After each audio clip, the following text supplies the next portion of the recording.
এই দেখ ওয়াজ কিরাম বেঁকে যাচ্ছে, চোখ নীল হয়ে যাবে। দাঁড়া, এই যে আমাদের যুবক ছেলেরা না, এরা মেলা বাড়ি যায়, এই আজকে জলসাই কুটুম বাড়ি যায়, বিভিন্ন গ্রামে যায়, এদের পকেটে মানি ব্যাগ থাকে না? থাকে না? ইনশাআল্লাহ মানি ব্যাগে টাকা থাক আর না থাক, নিজের মোবাইল নাম্বার ছোট ছোট কাগজে, মালের হাসি দেখে বুঝতে পেরে তাই কি বলিস, ছোট ছোট কাগজে নিজের ফোন নাম্বার লিখে মানি ব্যাগে রেখে দেয়। মানে কি, জলসার দিন চারা মতো মেয়ে দেখতে বেলি হয়, খেজুর গাছের গোড়ায় ডেকে, ও পাখি এটা রাখো, ইনশাআল্লাহ 6 মাস পরে তোমার সর্বনাশ করব। শোন ভাঙড় এবং হাড়োয়ার যুবক ছেলেরা, তোরা মেয়েদের ফোন নাম্বার দিস, খোদার কসম আমি বাচ্চা মাওলানা কারিমুল্লাহ জাদি আজ রাধানগরের মাটিতে নবীর মেম্বরে বসে যুবকদের হাতে, তরুণদের হাতে, নবীনদের হাতে, বয়স্ক বাবাজিদের হাতে, সোনামণি মা বোনেদের হাতে আল্লাহর ফোন নাম্বার দিয়ে যাচ্ছি। তবে খোদার কসম আমি এত বড় বেঈমান মুনাফিক নয় যে আমি শুধু আল্লাহর নাম্বার দেবো। কেন? যেখানে আল্লাহ সেখানে নবী মুস্তাফা লা ইলাহা মুহাম্মাদুর, যার সাথে আল্লাহর নামটা জোড়া, লা ইলাহা ইল্লাল্লাহ 12টা অক্ষর, মুহাম্মাদুর রাসূলুল্লাহ 12টা অক্ষর, লা ইলাহা ইল্লাল্লাহ নোক্তা নাই, মুহাম্মাদুর রাসূলুল্লাহ নোক্তা নাই। আল্লাহ বোঝাতে চাইলেন আমার মতো মাবুদ নাই, মুস্তাফার মতো মাহবুব নাই। জোরে বলুন। এই যুবক ছেলেরা, আমি এমন নাম্বার দিয়ে যাচ্ছি যে নাম্বারে কল করলে আল্লাহকে পাবে, সাথে নবী মুস্তাফাকে পাবে। নাম্বারটা নোট করে নাও, 4 12 8 7 17। ফজরের নামাজ করে গাত, জোরে বলুন, 2 রাকাত ফরজ, 2 রাকাত, 2 রাকাত গোদা বাংলায় বুঝুন, 2 রাকাত আল্লাহর, 2 রাকাত রাসূলুল্লাহর। আরো জোরে বলুন, এমনি করে জোরে 12 রাকাত, আসরে 8 রাকাত, মাগরিবে 7 রাকাত, ইশায় 17 রাকাত। এই এখানকার এই রাধানগরের কোন ছেলে যদি বলে কালিমুল্লাহ ভাই এই 10:30টা বাজতে যায়, তা এখন তো ফজর, জোহর, আসর, মাগরিব, এশা কিচ্ছু নেই, এক্ষুনি আমার আল্লাহর দরকার, আমি আল্লাহর সাথে এক্ষুনি কথা বলবো, ইমার্জেন্সি ইমার্জেন্সি ইমার্জেন্সি নাম্বারটা দাও, এক্ষুনি আল্লাহর দরকার, এমার্জেন্সি কল করব, এমার্জেন্সি নাম্বার দাও, ওটাও নিয়ে নাও। আল্লাহর এমার্জেন্সি নাম্বার দিয়ে যাচ্ছি। আল্লাহর এমার্জেন্সি নাম্বার হলো 2। কত? জোরে বলুন। এই রাধানগরের ছেলেরা, যে হালতে যেখানে আল্লাহর প্রয়োজন হবে ওযু বানাও, যাই নামাজ বিছাও, 2 রাকাত নামাজে ডায়াল করো। খোদার কসম এটা এমন একটা এমার্জেন্সি নাম্বার, কিয়ামতের সকাল পর্যন্ত এঙ্গেজ পাবে না, বিজি পাবে না। 2 রাকাত নামাজে ডায়াল করবে, ডাইরেক্ট আল্লাহর আরশ আজিমে বেজে উঠবে। এই ভাঙড় এবং হাড়োয়ার মুসলমান, ফজরের নামাজ পড়ো, নবী আদমকে পাবে। জোহরের নামাজ পড়ো, নবী ইব্রাহিম খলিলুল্লাহকে পাবে। আসরের নামাজ পড়ো, নবী উজায়েরকে পাবে। মাগরিবের নামাজ পড়ো, নবী আইয়ুবকে পাবে। এশার নামাজ পড়ো, নবী মুহাম্মাদুর রাসূলুল্লাহকে পাবে। তোরা নামাজ পড়, মসজিদ মুখ, খোদার কসম নবী তার উম্মতকে রেখে গেছে খোদার ঘরে, মসজিদে। কোথায়? আমার একটা বন্ধু মাওলানা হয়ে এই 2 মাস হচ্ছে বাড়ি এসছে, বুঝলে? বাইরেতে পড়াশোনা করে। তার দাদু বেঁচে আছে 80 বছর বয়স। কত? আচ্ছা, দাদু আর নাতির সম্পর্ক একটু ভালো, মিষ্টি মধুর হয় না? তার দাদুর 80 বছর বয়স তো। দাদু বলতে যে এই বেটা, এই শোন, শালা তুই তো আমার নাতি হোস, তুই মৌলবি হয়ে এইছি। বলছে হ্যাঁ গো দাদু, মৌলবি কমপ্লিট করি। বলে এই শোন, একটা ফতোয়া জিজ্ঞেস করি। আচ্ছা বল, আমি তো তোর দাদু, আমি যদি জান্নাতে যাই, আচ্ছা আমি জান্নাতে যা চাইবো তাই পাবো? মৌলবি বলছে দাদু, জান্নাত এমন একটা জায়গা, যা চাইবে তাই পাবে। দাদু বলতে যে ভেবে বল, ভেবে বল, যা চাইবো তাই পাবো? হ্যাঁ গো দাদু, আমি তো বলছি জান্নাতে যা চাইবে তাই পাবে। দাদু বলতে সরে আয়, সরে আয়। আরে নাতি, তুই তো আমার ছোটবেলাইতে চিনিস, আমি ছোট হইতে বিড়ি খাই। কি খাই? বিড়ি খাই। আরে নাতি, আমি যদি জান্নাতে যাই বিড়ি পাবো? এ মনে করতে যে মৌলবীর পাক খাবো। মৌলবী বলতে যে দাদু টেনশন নিইনি, তোর বিড়ির দরকার তো, তোর জান্নাতে বিড়ির দরকার তো, বিড়ি পাবি।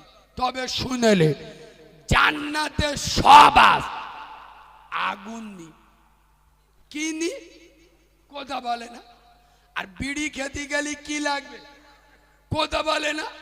দাদু বিড়ি তো দেয়া হবে, তবে জান্নাতে আগুন নেই।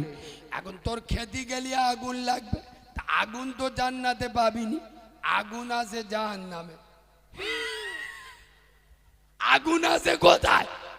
জাহান্নামে। বিড়ি যদি তোর খেতে হয় জাহান্নামে ডুব দিয়ে হবে। দাদু চোখ নীল হয়ে গেছে, বলে নাতি আমার বিড়ির দরকার নেই, জান্নাত দরকার। যুবক ছেলেরা, খোদার কসম, তোদের যাদের জান্নাত দরকার মসজিদে চলে যা, আল্লাহর ঘরে চলে যা। মাছ যেমন পানি ছাড়া বাঁচে না, ঈমানদার নামাজ ছাড়া হতে পারে।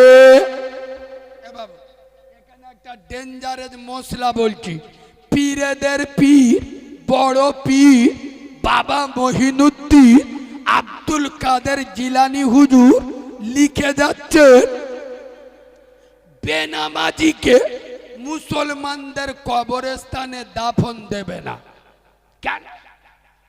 ও মাল নিজে ঘুমুবিনি, আর ইনশাআল্লাহ কারোর ঘুমু দিও।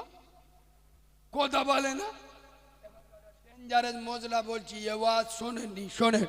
বড় বিশ্বাস বলছে, তুমি রাস্তাতে হেঁটে হেঁটে যাচ্ছ, এখন ডান দিকটা একটা বেনামাজি হেঁটে আসছে। কে? আরে বেনামাজি। আর বাঁ দিক থেকে একটা কুকুর হেঁটে হেঁটে আসছে। কুকুর, চার পেয়ে জানোয়ার, নাপাক প্রাণী। বাড়ি থাকলি আল্লাহ রহমতের ফেরেশতা আসে না। এখন বড় বিশ্বাস বলছে, তুমি মাঝখানে, ডান দিকে বেনামাজি, বাম দিকে কুকুর। এখন তোমার যা পরিস্থিতি, নাই ডান দিকে সত্যি হবে, নাই বাঁ দিকে সত্যি হবে। বড় বিশ্বাস বলে যাচ্ছে, তুমি বাঁ দিকে সরে যাও কুকুরের দিকে, কিন্তু বেনামাজির দিকে সরো না।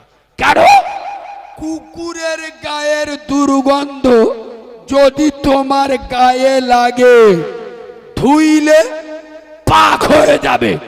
যদি তোমার কাপড়ে লাগে, কেচে 3 পাক করলে পাক হয়ে যাবে।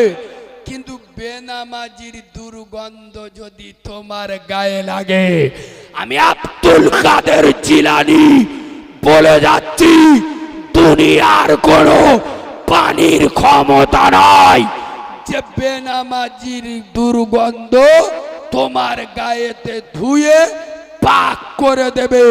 বেনামাজি এত বড় ডেঞ্জারেস, খোদার কসম আজ বাংলা নয় গোটা ভারতবর্ষে মুসলমান মার খাচ্ছে।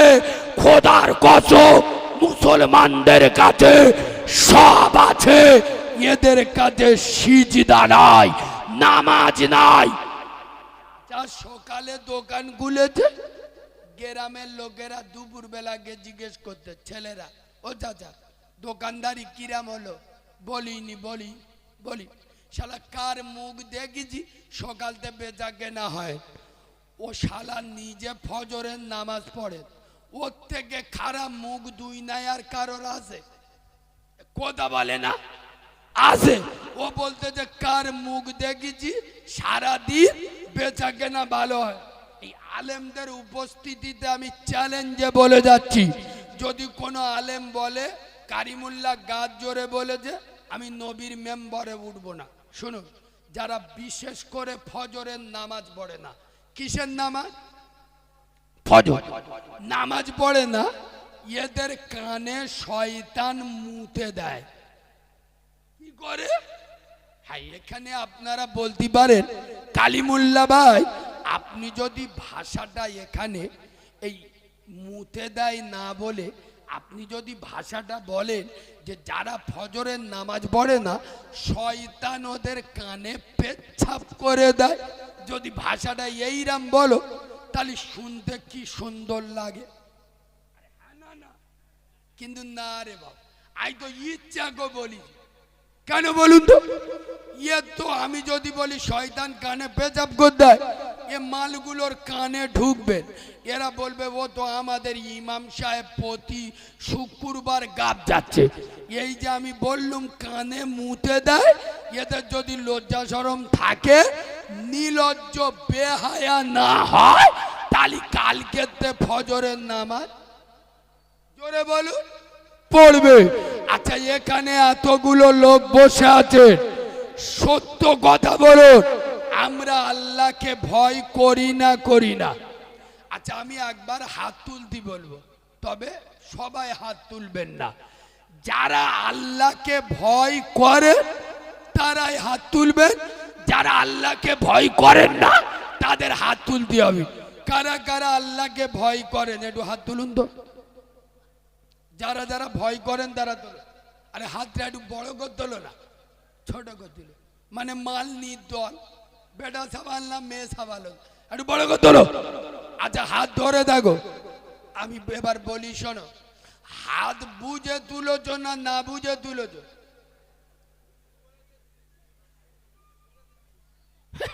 মানে হুঁচুকে তুলে হাল্লাবা চিটিংবাজি হাত, সব 2 নাম্বার হাত, হাল্লাবা। আমি বললুম না অন্য বক্তার মতো আমাকে ভাবলি ভুল ভাববে। চোখে চোখ রেখে কথা বলা বক্তার নাম কারিমুল্লাহ চেয়াদি। বক্তারা আজও পর্যন্ত বাংলার কোন বক্তা, কোন পীরজাদা স্টেজে বসে ডাইরেক্ট শ্রোতাদের এরম চিটিংবাজ জালি মাল বলতে শুনেছেন? এই মাল পারে কেন? প্রমাণ করার ক্ষমতা রাখি, তারপরে বলি। এই যে বললু আল্লাহর ভয় করো, অমনি হাত তুললো, মিল করে দিচ্ছি। শোনো, আল্লাহকে ভয় করে কারা? 50 বছর বয়স, 3টে এড়ে গরুর জন্ম দিয়েছে, 2টো পাঁটি বাচ্চার জন্ম দে, তারপরেও 50 বছর বয়সে দাড়ি চেয়েছে, আই বুড়ো কার্তিক সেজে ঘরে যারা প্রকৃত আল্লাহকে ভয় করে। আল্লাহকে ভয় করে কারা? খোদার মসজিদে আজান হয়, খোদার মসজিদে আজান হয়, বাড়িতে কচি মতো বউনে গল্প করে যারা আল্লাহকে ভয় করে। বলো বলো, তারা আল্লাহকে ভয় করে কারা? বাড়ির কচি কচি বউগুলো বন্ধন লোন গ্রুপ লোন করাই যারা আল্লাহকে ভয় করে তারা। এবার বলো আমরা কারা? বললুম না যদি হক কথা বলি না, কমিটির লোক যারা আমার নিয়ে এসে বলে কুচে দাও, এরাও আমার ওপর রেগে যায়। একটা স্যাম্পল ফাইল দেবো 3 দিন আগে উত্তর 24 পরগনায় বলেছি লেবিসি মালকো, ওরাই আমার বলে দেছে এই বিষয় বলেছি গায়ে ফসকা বলে। শুনুন, এই আলেমরা বসে আছে বলে আমি আরো কড়া কথা বলছি, এদের সাক্ষী রেখে আই দিস চ্যালেঞ্জ। এই বাবু, শুয়ারের গোশ মোল্লারা খায় না, কেন খায় না বলুন তো? কথা বলেন কেন? হারাম বলে। আমি চ্যালেঞ্জ করে যাচ্ছি, খোদার কসম, ये ভাষা বাংলার মাটিতে কারিমুল্লাহ জিহাদি ছাড়া কোন বক্তার মুখে পাবেন না। যে সমস্ত চিডিংবাজ মুনাফিকরা নামাজ পড়ে না কিন্তু বলে আমরা শোরের গোশ খাই না, হারাম বলে, এরা জালি চিডিংবাজ মুনাফিক। প্রমাণ না করতে পারলি নবীর মেম্বারে উঠবো না। হাতে প্রমাণ করে দিচ্ছি, মিলিয়ে নেন। আচ্ছা, আমি যে বললাম শোরের গোশ খান না কেন, আপনারা কি উত্তর দিলেন? হারাম বলে খায় না। আচ্ছা, সুদ খাওয়া কি? বোবা হয়ে গেছে। বললাম শোরের গোশ খাওয়া কি হারাম। আর আমি চ্যালেঞ্জ করে বলছি, রাধানগরে যদি 100 মুসলমান থাকে, 100 মুসলমান শোরের গোশ খায় না। ঠিক বলছি না? কেন? শোরের গোশ হারাম। 100 মোল্লা খায় না। কিন্তু এটা আমি চ্যালেঞ্জ করছি, 100-র মধ্যে 90 জন সুদের সাথে জড়িত। বন্দর লোন, গ্রুপ লোন, পঞ্চায়েতের লোন, যে কোনো ভাবে বাড়িতে লোন ঢুকে গেছে না যায়নি। আরে কথা বলে না, তোদের একটু লজ্জা লাগে না? শরম নি? তোরা কোন লজ্জায় বলিস শোরের গোশ খায় না হারাম বলে? যারা সুদ খাওয়া কি কথা বলে না হারাম। আরে আমি আরো এক ঘাট বেড়ে বলছি, শোরের গোশ খেলি চ্যালেঞ্জ করে যাচ্ছি, আল্লাহর সাথে যুদ্ধ করা হয় না, কিন্তু সুদ খেলি আল্লাহর সাথে। আরো কড়া কথা বলবো, বলবো। আমি চ্যালেঞ্জ করে যাচ্ছি, যদি কোন মুসলমানের বাচ্চা এই রাধানগরে কোন মুসলমানের সন্তান শোরের গোশ খায়, যদি সপাচে শোরের গোশ কষিয়ে খায়, আমি চ্যালেঞ্জ করে যাচ্ছি, নিজের মাকে জেনা করলে যে গুনাহ হয় সে গুনাহ হবে না।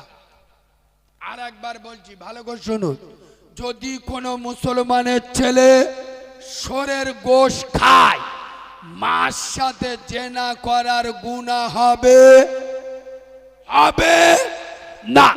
তবে আমি বলে যাচ্ছি, রুটি তরকারি কাল সকালবেলা যেন প্রচার করবেন না রুটি সরকারি।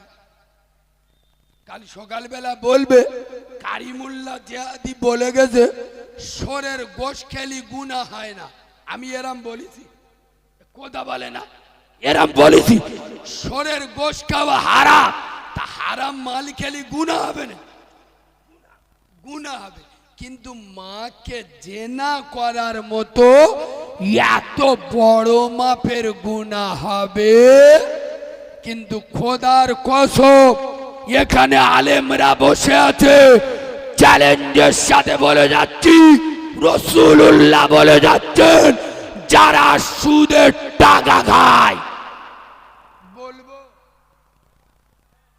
বলবো এতক্ষণ মজা লাগছিল, আর এখন 100-র মধ্যে 98 জন খেপে যাবে। দেখুন, রাসূলুল্লাহ বলে যাচ্ছেন, যারা সুদের টাকা খায় ওরা যেন কাবা ঘরের ভিতরে পবিত্র খানাই কাবার ভিতরে নিজের আপন মার সাথে জেনা করলে যে গুনাহ হয়, সুদের টাকা খাওয়া আর কাবা ঘরের ভিতরে নিজের মার সাথে জেনা করা দুটো সমান সমান। এটা যদি হাদিস না হয়, খোদার কসম এই রোড দিয়ে আমি পেরাই যাই, যেদিন দেখা পাবেন আমার জিভ কাঁচি দিয়ে কেটে নেবেন। আর এটা যদি রাসূলুল্লাহ হাদিস হয়, তারপরে যারা সুদের টাকা খায় আইতিস চ্যালেঞ্জ, এরা কাউরা মুচি ছানা, এরা ইমানদারের ছানা হতে হতে। এ বাবু, তোরা রেগে গেলি, রাধানগরে আমার আর জীবনে দাউদ হবে। তবে আমি বলে যাচ্ছি শুনেলে, আগে মানুষ হারাম খেত না এমনটা নয়। জিজ্ঞেস করুন, মানুষের বাড়ি ফ্যান চেয়ে খেত। এদের কি জিজ্ঞেস করবো, আমি নিজে খোদার কসম, এতগুলো নেট চলছে, এদের কথা বাদ দাও, আল্লাহ শুনছে। আমরা 12 আমার ওয়াজ শুনছেন, কথা বলে না শুনছেন। আর এখন আগে বিড়ির পথ খেত, এখন সিগারেট খাচ্ছে। আগে চুল্লু খেত, এখন লাল পানি খাচ্ছে। আর এই সব বললি কারিমুল্লাহ জিহাদি খারাপ। শোনো মুসলমানের বাচ্চা, বিশেষ করে যুব সমাজদের বলে যাচ্ছে, মসজিদগুলো খোদার কসম, আমি এই চলন্ত কথাগুলো বলি ওই জন্য আমি টার্গেটে। শোনো মুসলমান, পশ্চিম বাংলায় 100-র মধ্যে 98টা মসজিদ রাজনীতিকরণ হয়ে গেছে। বলছি না ভুল বলছি? মসজিদে রাজনীতি চলে, মাদ্রাসায় রাজনীতি চলে, জলসা মিলাতে রাজনীতি চলে।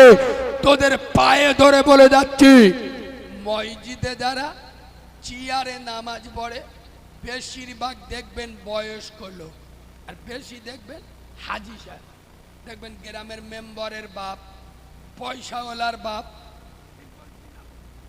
ও জানে আমি একটা টাকাওয়ালা লোক, আর ওই মসজিদের নিচে বসে নামাজ পড়বে, একটা কিরাম মতো না, চেয়ারে বসে নামাজ পড়বে।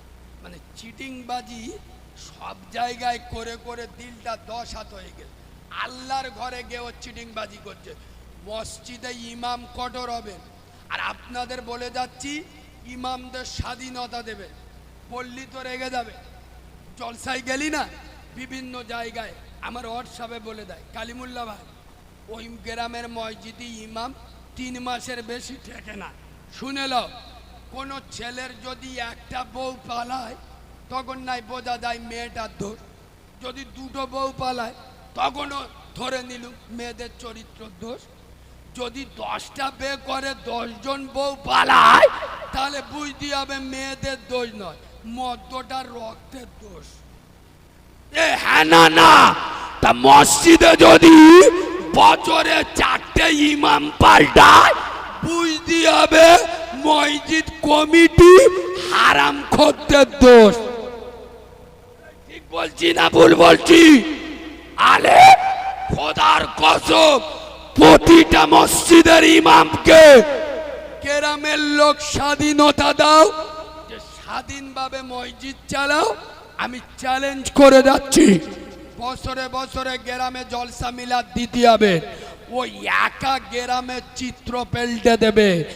ইমাম ভয়ে মসজিদে হক কথা বলতে পারে না। এই দেখো, আমার মতো সাহসী বক্তা, খোদার কসম আমি সুদের ওয়াজ আর করি না। বিশ্বাস করো, সুদের ওয়াজ 100 জায়গায় যদি করিছি, 99 জায়গায় লেবিসি আমার টাকা দেয় না। আমার দাউদ কোন গেছে বা স্টেজে ওঠার সময় বলবে, হুজুর কুচে দেবে কুচে দেবে।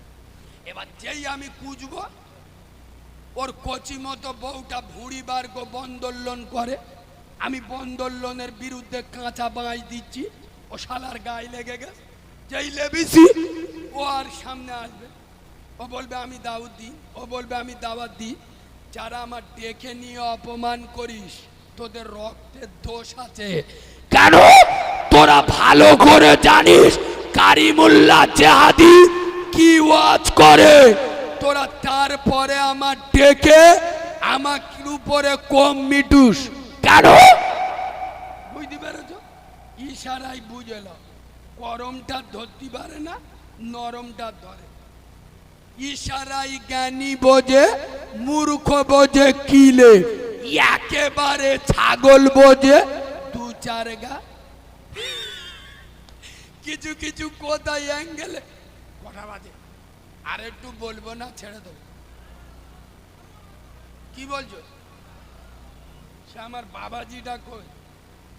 সে লোক কই? সে লোক ও সব না তো আজরাইলির খালা তো ভাই গো না। লোকটার পাওয়ার আছে, কি নাম ভুলে গেছো না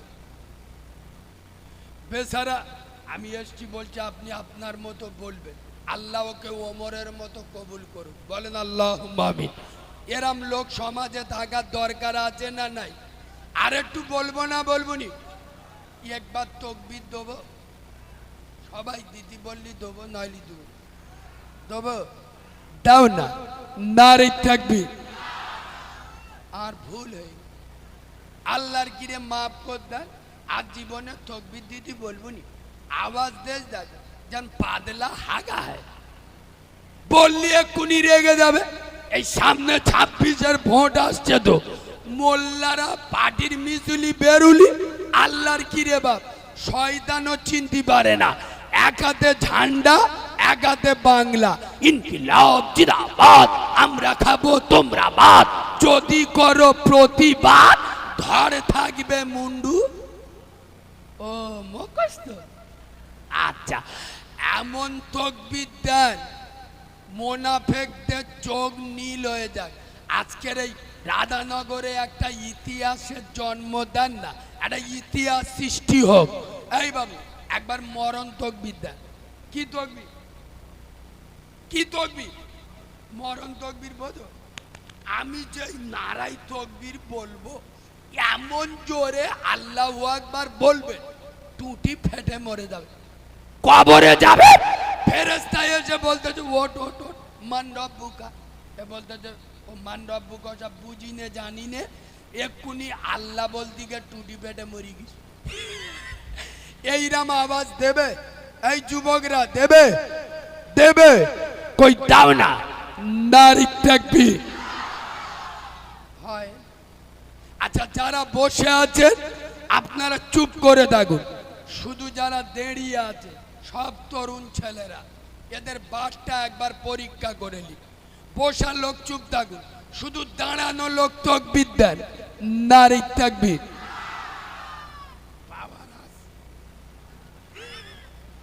আসাদ ইয়ে বাবু, এবার আপনাদের পালা। মান সম্মানের ব্যাপার, মল কাঁচা মেরে শুরু করবা। এবার দাঁড়ানো লোক চুপ থাকুন, বসা লোক তাকবীর দেন। নারী তাকবীর। আমার চোখ বুলু হয়ে গেছে, বুঝতে পারেন কাদের আওয়াজ জোরে। এবার দুটো টিম এক হয়ে এমন তাকবীর দেন, শুভেন্দু অধিকারী ও খাই গরুর মুত, আমরা খাই গরুর দুধ। ওরা খাই গরুর গোবর, আমরা খাই গরুর গোশত। গরুর গোশতর পাওয়ার চেপে দেন। নারী তাকবীর। হেভি হয়েছে, হেভি। আর একটু ছেড়ে দেন। নারী তাকবীর। আরে বাঘের বাচ্চা, নারী তাকবীর। নারী তাকবীর। দাদা পীরের হক সিলসিলা, সিলসিলাই মুজাদ্দিদ জামান, মাসলাকে মুজাদ্দিদ জামান। নারী তাকবীর। আল কুরআনের আলো, আরো জোরে আল কুরআনের আলো, আল হাদিসের আলো, ফুলের সুবাস, চাঁদের হাসি, নামাজ পড়তে ভালো।